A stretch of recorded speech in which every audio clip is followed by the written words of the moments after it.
रक्तदान प्रति गोटे स्वेच्छाकृत रक्तदान प्रति गोटे उत्साह उद्दीपना देखा मिली। आज आपने देखुए कि ओडिशा मो परिवार और युवक जो आनुकूल्य विजु युव जनता दल तरफ गोटे स्वेच्छाकृत रक्तदान शिविर सीडीए 9 नंबर में अनुष्ठित होती। सीधा सड़क जो कर्मकर्ता अच्छा सहित सीधा सड़क प्रतिक्रिया ना कि रही कार्यक्रम भाई आप परिचय विनोद कुमार पंडा सीडिया अंचल बासिंदा बर्तमान मुझे कटक महानगर युव बीजेपी जनरल सेक्रेटरी। आज जो रक्तदान शिविर सीडीए 9 अनुष्ठित होती कौन कहे कार्यक्रम विषय आम दीर्घ गोटे मास धरी गांधी जयंती मुख्यमंत्री माननीय मुख्यमंत्री का निर्देश क्रमे अक्टोबर 2 नवेम्बर 2 पर्यटन विभिन्न सोशल वर्क कम आम कर तो बर्तमान आम लास्ट वीक रक्तदान शिविर कर आम शेष करने चाहूँ। आज कार्यक्रम केते यूनिट रक्त संग्रह आम बर्तमान पर्यटन आमर पाखापाखि 80 यूनिट संग्रह होती आम आशा कर 1,200 यूनिट रक्त संग्रह जमीक आप जानते आगुरी रक्तदान प्रति युवपीढ़ी मन गोटे भय रोला रक्तदान करने आगे आसना कि बर्तमान गोटे प्रकार उत्साह देखा आप देखिए कि स्वेच्छाकृत भाव में से रक्तदान करते कौन कहे युवपीढ़ी को ये उत्साह देखिए मुझे युवपीढ़ी मानक युवपीढ़ी मान देखी बहुत मानने उल्लास अच्छी तो से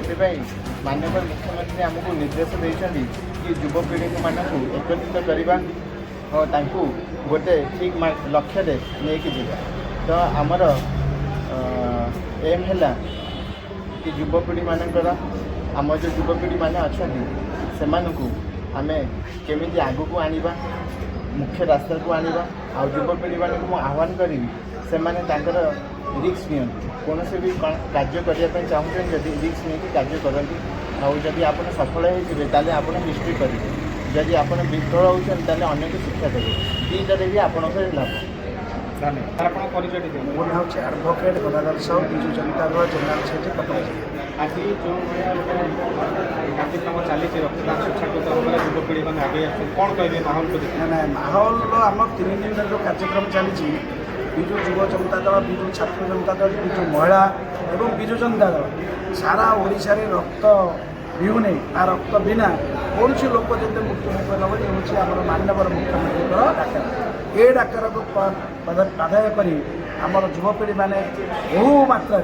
बहु संख्यार बर्तमान आगे आसती और स्वेच्छाकृत भाव में आम क्या डिमांड करूँ आम कहूँ कि आज रक्तदान शिविर हम सी स्वतःपूत भाव में आसिक पिला बाध्य क्या पड़ा पिला भी कहते ना सर ये ठीक लगे तो ये विजु बाबूर कार्यक्रम मान नवीन बाबूर कार्यक्रम मान निश्चय स्वच्छ भाव में ये कार्यक्रम लगे तेणुक युवपीढ़ी मानकर प्रथम दायित्व और कर्तव्य रोचे ये रक्तदान गोटे लोक मृत्यु मुखर बचे। आगामी दिन में आभिमुख्य कौन रही आगामी दिन में आम देखुँ माननीय मुख्यमंत्री जो स्वच्छ शासन ये वार्ता को सारा देश में पहुँचवा सहित कौन से रोगी कौन से पीड़िता जमी रक्त बिना मृत्यु मुख न पड़े यही युवक मैंने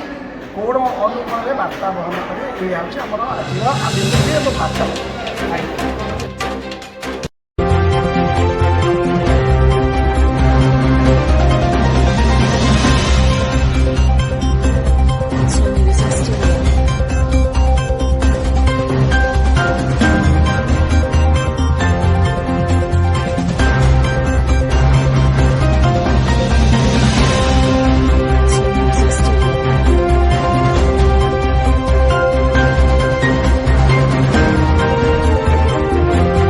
News 14 ओडिया मो ओडिशा